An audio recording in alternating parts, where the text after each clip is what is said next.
ఒక ప్రశాంతమైన గ్రామం పక్కన పచ్చని అడవి ఉండేది.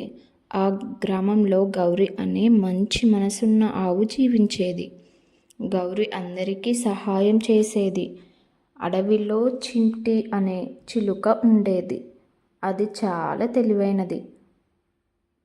అదే అడవిలో కపటమైన నక్క కూడా ఉండేది.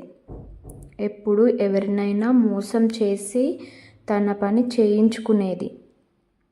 ఒకరోజు చిలుక గౌరి దగ్గరకు వచ్చింది. చిలుక, గౌరి అక్క, ఈ మధ్య నక్క ఏదో కుట్ర చేస్తున్నట్లు అనిపిస్తుంది.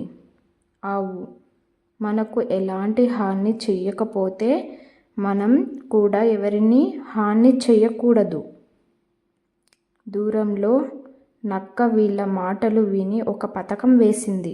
నక్క తనలో తాను, ఈ ఆవు అమాయకత్వం, చిలుక తెలివైనది. ముందు వీళ్ళిద్దరిని విడదీయాలి. మరుసటి రోజు నక్క చిలుక దగ్గరకు వెళ్ళింది. గౌరీ నీ గురించి చెడ్డగా మాట్లాడింది.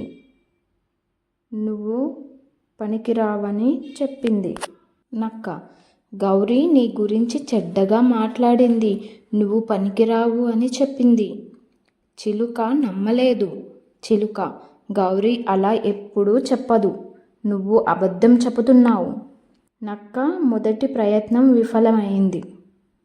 ఒకరోజు గౌరీ అడవిలో గడ్డి మేస్తూ ఉండగా వేటగాళ్ళు పెద్ద వల వేశారు. గౌరీ ఆ వలలో చిక్కుకుంది. ఆవు, అయ్యో ఎవరైనా నన్ను కాపాడండి.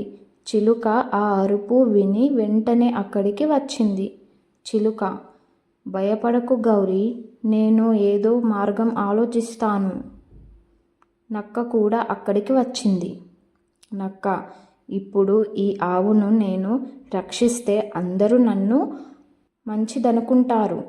కానీ నిజానికి గౌరిని మోసం చేసి వదిలేయాలని అనుకుంటుంది. చిలుక వేగంగా ఎగిరి గ్రామానికి వెళ్ళింది. అక్కడ రైతులను చూసి గట్టిగా కేకలు వేసింది. రైతులు చిలుక వెనకాల పరుగెత్తుతూ ఉన్నారు. వలలో చిక్కుకున్న గౌరీని చూసి వెంటనే వల కోసి బయటకు తీశారు. గౌరీ ప్రాణాలతో బయటపడింది. నక్క ఆశ్చర్యపోయింది. నక్క, ఈ చిన్న చిలుక ఇంత తెలివిగా ఆలోచిస్తుందా, ఊహించలేను. కొన్ని రోజుల తర్వాత నక్కే వేటగాళ్ళు పెట్టిన మరో ఉచ్చులో చిక్కుకుంది. నక్క, నన్నెవరైనా కాపాడండి. గౌరీ, చిలుక ఆ అరుపు విని అక్కడికి వచ్చారు.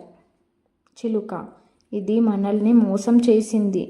ఆవు, చెడు చేసిన కష్టంలో ఉన్నవారిని సహాయం చేయాలి, మన ధర్మం. వాళ్ళు రైతులను పిలిపించి మళ్ళీ ఆ వలను కోసి కాపాడారు. నక్క కళ్ళల్లో నీళ్లు వచ్చాయి.